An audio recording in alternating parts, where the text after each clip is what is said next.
Tengan todos un muy buen día. El Señor esté con cada uno de ustedes. Les voy a pedir el favor, me acompañen en sus Biblias en Lucas, capítulo número 1, versículo número 5 y 6. Vamos a leerlo, por favor. Hubo en los días de Herodes, rey de Judea, un sacerdote llamado Zacarías de la clase de Abías. Su mujer era de las hijas de Aarón y se llamaba Elizabeth. Ambos eran justos delante de Dios y andaban irreprensibles en todos los mandamientos y ordenanzas del Señor. Vamos a orar pidiéndole a Dios que nos ayude a aprender a través de este texto bíblico y que lo que aprendamos podamos colocarlo por obra. Dios y Padre, te damos gracias por permitirnos reunir en este día para poder conocerte a ti, para poder apreciar la palabra que tú has enviado. Y Señor, te pedimos que esa palabra venga a nosotros a lo más profundo de nuestro ser, hasta el alma, hasta el espíritu, Señor, y que nos dé la vida que tú quieres que tengamos. Tú dices que la palabra que tú has enviado cumplirá el propósito. Entonces hoy te pedimos en el nombre de Jesús que nos ayudes a nosotros ser esa tierra en la cual cumple el propósito. Que nosotros hoy podamos aprender a través de la vida de Zacarías y de su esposa Elizabeth, para que nosotros podamos colocar por obra la enseñanza. Que no seamos solamente oidores, sino que seamos también hacedores de la palabra. En el nombre de Jesús te lo pedimos. Amén. Bien, estamos en el libro de Lucas, capítulo número 1, y no quisiera comenzar sin antes recordar que Lucas está escribiéndole a Teófilo, y su interés es que Teófilo sea entendiendo que las cosas en las cuales ha sido instruido acerca del Señor Jesucristo son ciertísimas. Por lo tanto, cuando uno lee el libro de Lucas, encontrará abundantes datos históricos, los cuales nos ubican en un periodo de tiempo que ya sucedió, es decir, que es real, que no es un cuento que se inventaron algunos hace unos años para hacernos creer que existió alguien que se llamaba Jesús, sino que hay evidencias históricas que sustentan su existencia. En este punto, Lucas inicia con la historia de Juan el Bautista y comienza hablando a través de quiénes son sus padres, hablándonos de la época en la cual sucedió. Por lo tanto, él nos ubica en la época en la cual Herodes era rey de Judea. Y también nos cuenta que Zacarías, el padre de Juan el Bautista, era sacerdote y tenía una mujer por esposa que se llamaba Elizabeth. Bien, algo curioso que nos cuenta aquí es que Zacarías era de la clase de Abías. Abías fue un sacerdote y Zacarías es parte de su descendencia. Y nos cuenta que su mujer Elizabeth era de las hijas de Aarón, es decir, que de Aarón, el cual Dios llamó para que fuera sumo sacerdote y a través de él todos sus hijos fueran sumos sacerdotes. De esa descendencia que se desarrollaron después con el tiempo era Elizabeth. Quiere decir que estos eran un hombre y una mujer, era una pareja que tenían en su sangre de sacerdocio, sangre de personas que podían servir en el culto. Y también nos habla de cuál era la función que estaba haciendo Zacarías. Dice en el versículo 7, pero no tenía hijo porque Elizabeth era estéril y ambos eran ya de edad avanzada. Aconteció que ejerciendo Zacarías el sacerdocio delante de Dios según el orden de su clase, conforme a la costumbre del sacerdocio, le tocó en suerte ofrecer el incienso, entrando en el santuario del Señor. Ofrecer el incienso era algo que se hacía durante el tiempo de la oración, que después lo habla este texto, y dice el versículo 10, y toda la multitud del pueblo estaba afuera orando a la hora del incienso. Es decir, que esa era su labor en ese momento histórico, en ese tiempo. Era el momento en el cual Zacarías había salido en turno para servir en el templo con el incienso. Pero lo que vamos a llamar hoy la atención, ya teniendo un poco el ámbito en el cual está sucediendo todo esto, nos damos cuenta que Zacarías y Elizabeth eran un hombre y una mujer piadosos, y lo dice la palabra, dice el versículo número 6, ambos eran justos delante de Dios y andaban irreprensibles en todos los mandamientos y ordenanzas del Señor. Es decir, que nos están describiendo una pareja que tienen buen nombre delante de Dios, que son apreciables delante de Dios y que son una pareja que para Dios son justos. Y esto es algo que nos debería mover, porque la Biblia dice que no hay ni aun uno justo. Entonces, ¿cómo es posible que Lucas diga que Zacarías y Elizabeth eran justos delante de Dios si la misma palabra de Dios dice que no había ni aun uno justo?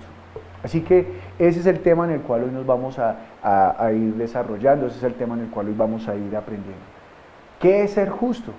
Y lo primero que quiero que anotemos allí en este texto es que dice, ambos eran justos delante de Dios y andaban irreprensibles en todos los mandamientos y ordenanzas del Señor. Es decir, que ellos eran irreprensibles en los mandamientos y las ordenanzas del Señor.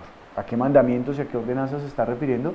Se está refiriendo a las ordenanzas de la ley, los mandatos que nosotros conocemos de rigor. No matarás, no robarás, no levantarás falso testimonio, no desearás los bienes ajenos, honrarás a padre y madre, y los otros 4 mandamientos en los cuales habla de que no tendremos dioses ajenos delante de nosotros, no haremos imagen y nos inclinaremos delante de ellos, que honraremos el nombre del Señor, que guardaremos el día de reposo.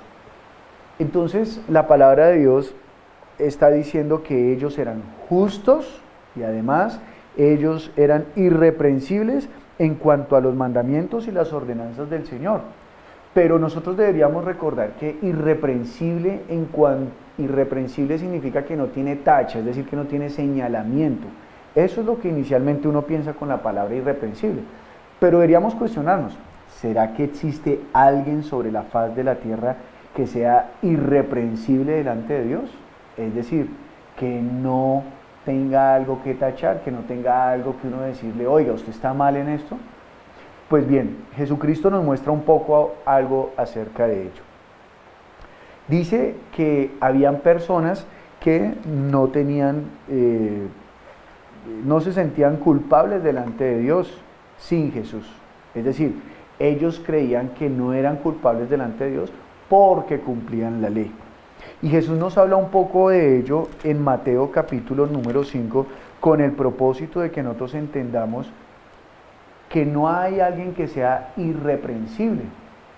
Recuerde, Lucas escribió que Zacarías y Elizabeth eran irreprensibles en cuanto a los mandamientos y las ordenanzas del Señor. Así que vamos a mirar primero qué fue lo que dijo el Señor Jesucristo en cuanto a ser irreprensibles. Dice en Mateo capítulo 5, versículo 17, no penséis que he venido a abrogar la ley o los profetas. No he venido para abrogar, sino para cumplir. La palabra cumplir no significa que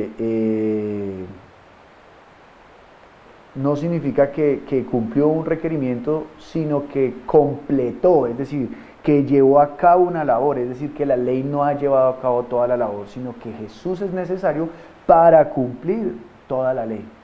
Y él comienza a mostrar cómo es que cumple, o sea, cómo es que completa esa ley. Dice el versículo 21, oísteis que fue dicho a los antiguos, no matarás, y cualquiera que matare será culpable de juicio. Eso fue lo que Dios nos enseñó a través de la ley de Moisés. Pero Jesús dice ahora, pero yo os digo que cualquiera que se enoje contra su hermano será culpable de juicio, y cualquiera que diga necio a su hermano será culpable ante el concilio, y cualquiera que le diga fatuo quedará expuesto al infierno de fuego.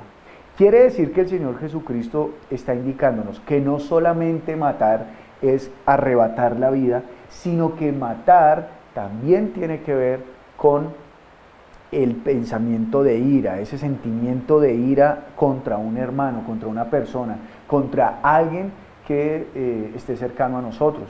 Así que veamos otro ejemplo. Dice en el versículo 27, oísteis que fue dicho, no cometerás adulterio. Eso nos lo enseñó Moisés a través de la ley. Pero Jesús dice, pero yo os digo que cualquiera que mira a una mujer para codiciarla, ya adulteró con ella en su corazón. Es decir, que Jesús está completando la ley, no la está llevando solamente al hecho de lo físico, sino que lo está llevando a la sustancia del hombre. Es decir, que si nosotros pecamos de pensamiento, ya estamos infringiendo la ley.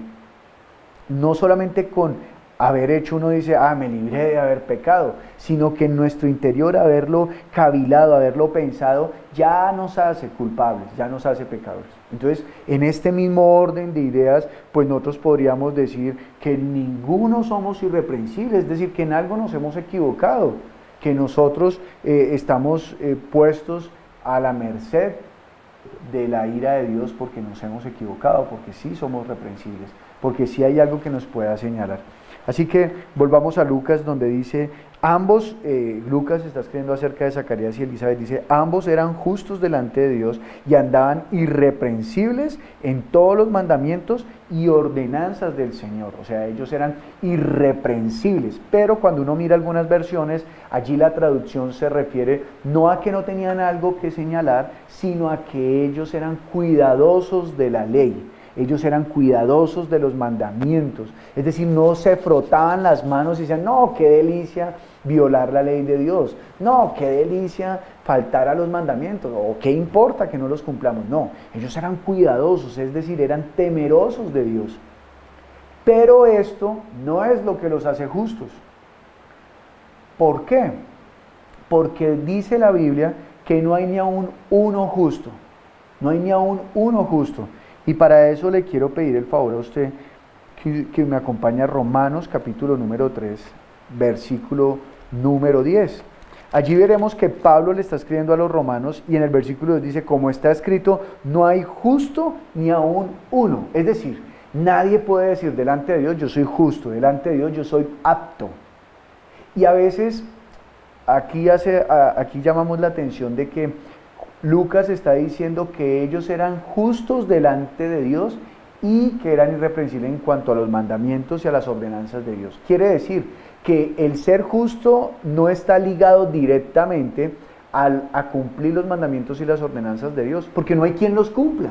Veamos por favor Gálatas capítulo número 3, versículo número 10. Dice la palabra del Señor, porque todos los que dependen de las obras de la ley están bajo maldición, pues escrito está, maldito todo aquel que no permaneciere en todas las cosas escritas en el libro de la ley para hacerlas. Es decir, que aunque nosotros intentáramos vivir por las obras de la ley para ser justos delante de Dios, entendiendo que la ley fue dada por Dios, salió de su boca, fue escrita por su dedo y que esa ley es santa, pura y perfecta y agradable a sus ojos, aunque viviéramos para cumplirla, con un solo mandato que no lo cumplamos, estamos incumpliendo toda la ley. Y al incumplir toda la ley, lo dice acá, somos malditos. Lo dice. Versículo número 10 del capítulo 3 de Gálatas. Maldito todo aquel que no permaneciere en todas las cosas escritas en el libro de la ley para hacerlas. Maldito todo aquel que no permaneciere. Puede que usted en un momento no mienta, puede que en un momento usted no piense adulterando en su corazón con la mujer del prójimo, puede que usted en un momento no desee las cosas del hermano, pero puede que al otro momento las desee y de esa manera está robando en su corazón, está codiciando en su corazón. Puede que en un momento usted no mató, pero odió a su hermano, mató en su corazón. Puede que usted no haya adulterado físicamente, pero deseando la mujer del prójimo o el hombre de la hermana, usted ha adulterado en su corazón. Así que estamos en un problema profundo, porque la ley no la podemos cumplir, y al no cumplirla, Dios nos está demostrando que somos malditos, que no podemos acercarnos a Él. Entendamos maldito por Dios es la bendición, y maldito es estamos apartados de Él. Todo lo bueno que usted pueda pensar a través de Dios, no lo hay. Dios da esperanza, Dios da vida, Dios da paz, Dios da salud, Dios da salvación. Pero si no estamos junto a Él, estamos en todo lo contrario, estamos en desesperanza, estamos en tinieblas, estamos en muerte, no hay salvación, hay esclavitud, hay yugo, hay pesadez, porque sin Cristo estamos en maldición.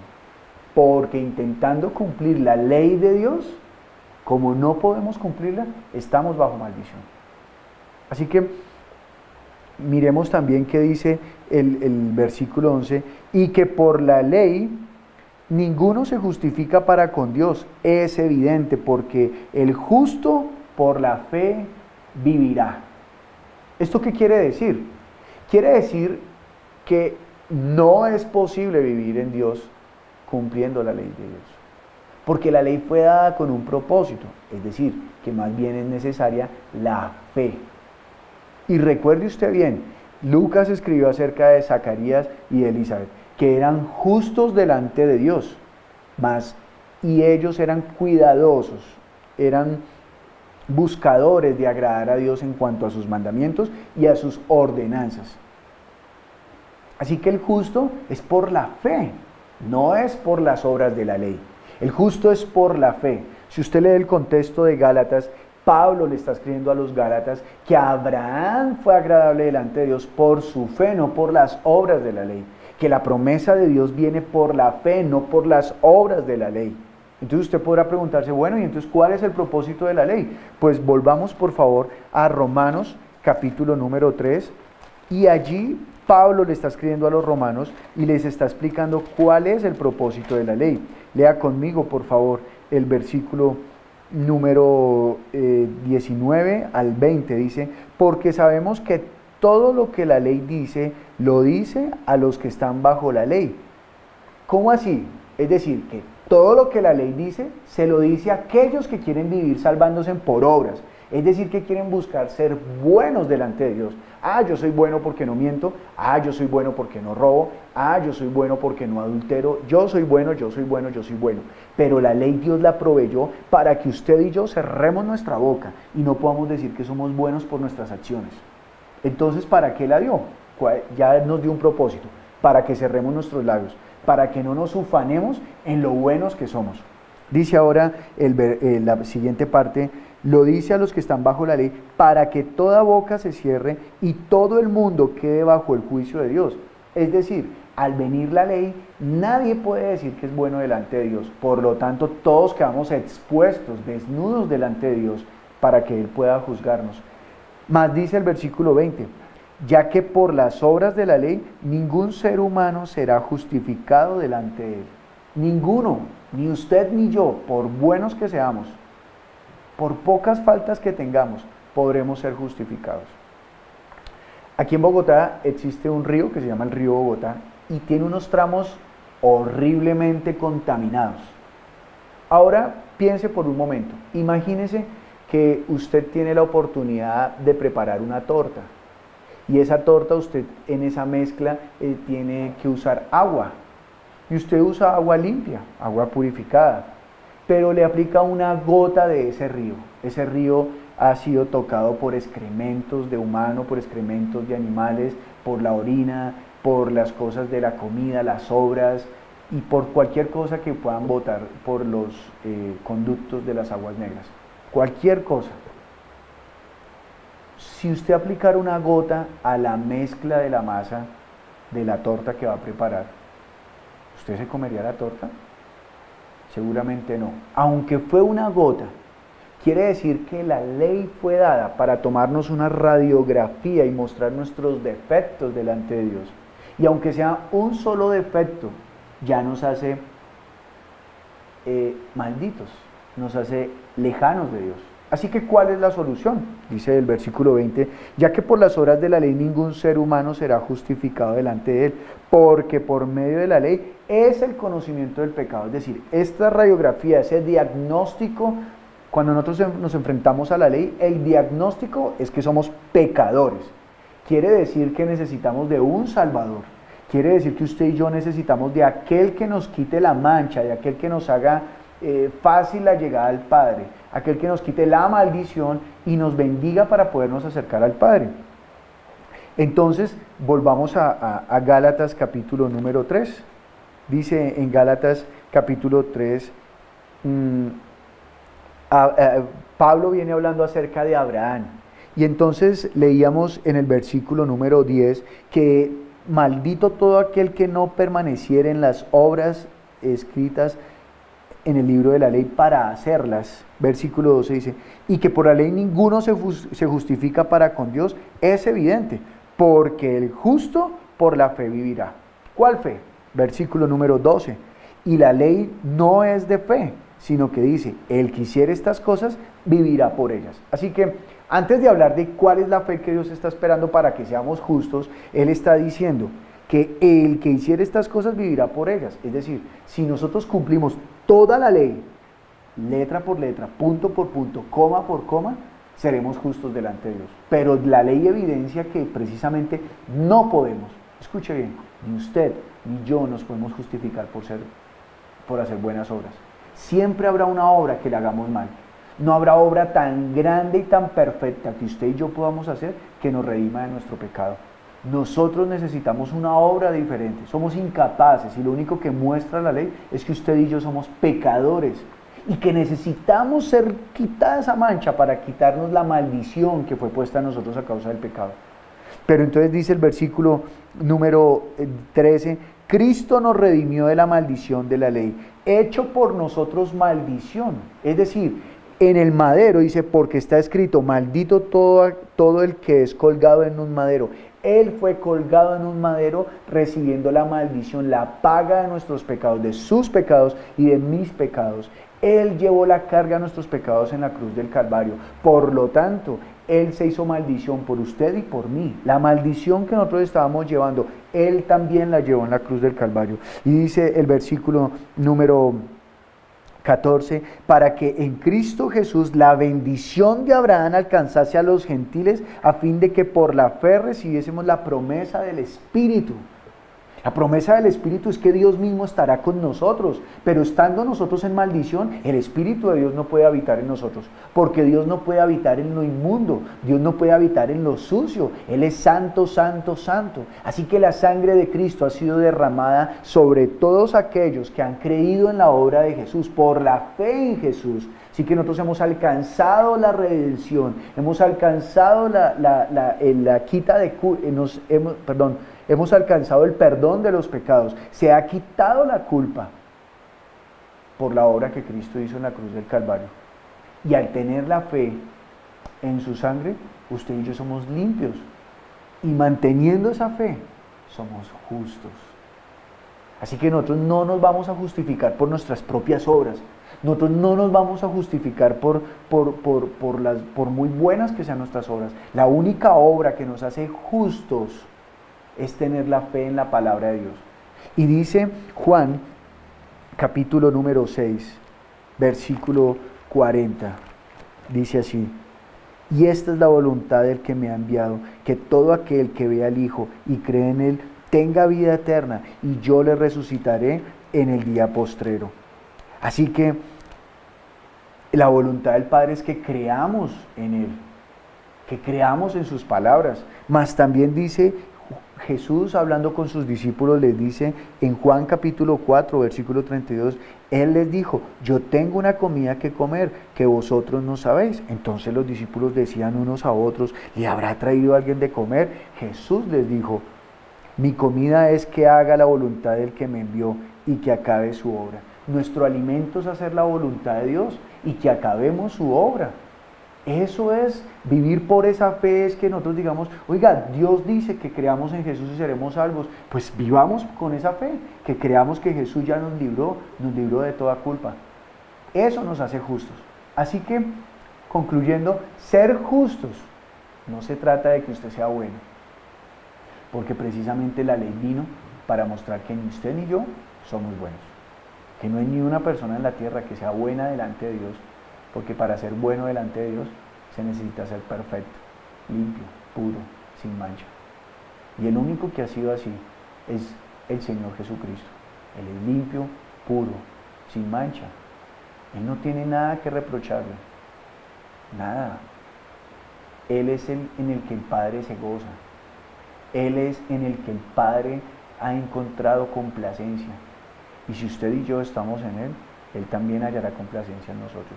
Y usted dirá, pero usted no sabe los pecados que he cometido, usted no sabe las culpas que yo tengo, ese sentido de culpabilidad que tengo por mis pecados tan grandes. Usted no sabe, yo maltraté, yo maté, yo herí, yo hice cosas desastrosas que usted no se imagina.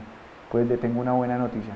Cristo pagó en la cruz del Calvario por ese pecado.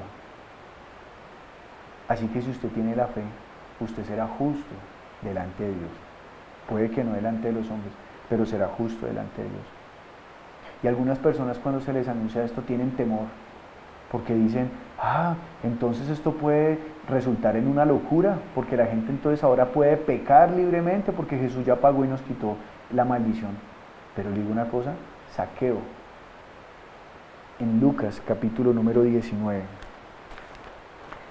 estaba cenando con el Señor Jesucristo, y en medio de la cena, es muy posible que haya escuchado la palabra del Señor. El texto no lo indica, pero es posible. ¿Por qué? Dice que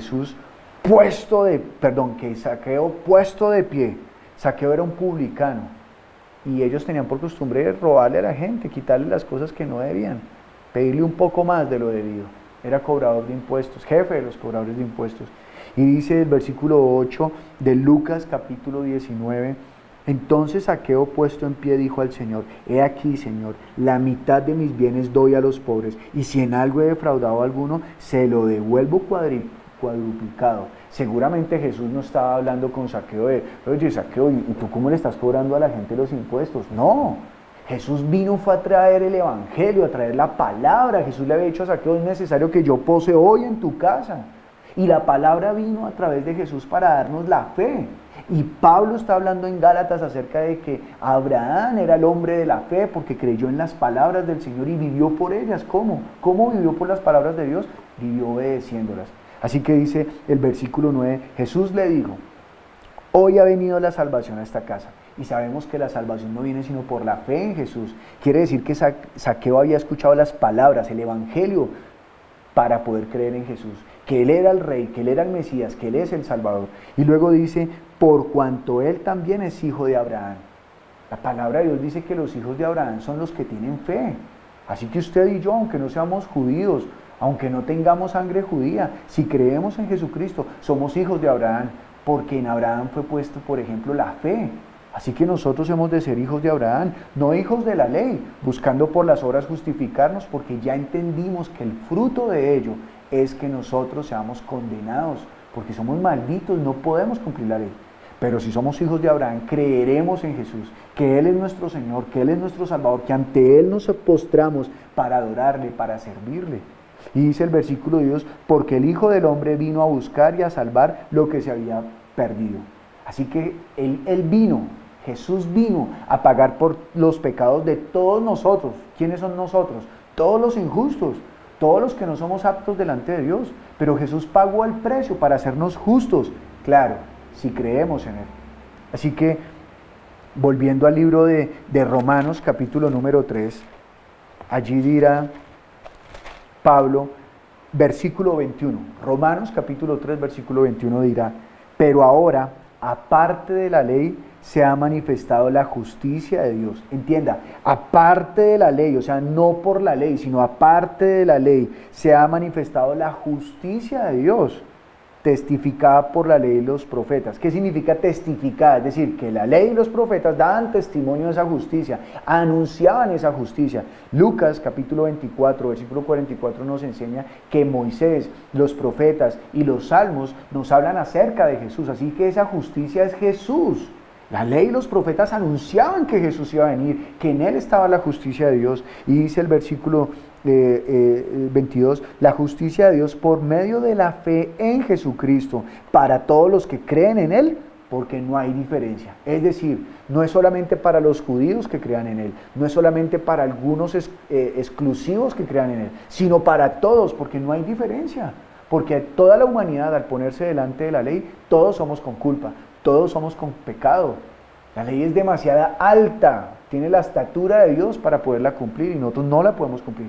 Pero Jesús, que es el Hijo de Dios, Él sí la cumplió, Él fue irrefutable, fue el Cordero sin mancha. Y como es el Cordero sin mancha, quita el pecado del mundo. Dice el versículo número 23, por cuanto todos pecaron y están destituidos de la gloria de Dios.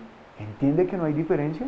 Ustedes por su pecado está destituido de la gloria de Dios. Su papá, su mamá, su hermano, su hermana, su hijo, su hija, todos estamos destituidos de la gloria de Dios por causa del pecado. No hay ni aún uno que no haya pecado, no hay ni aún uno que sea justo.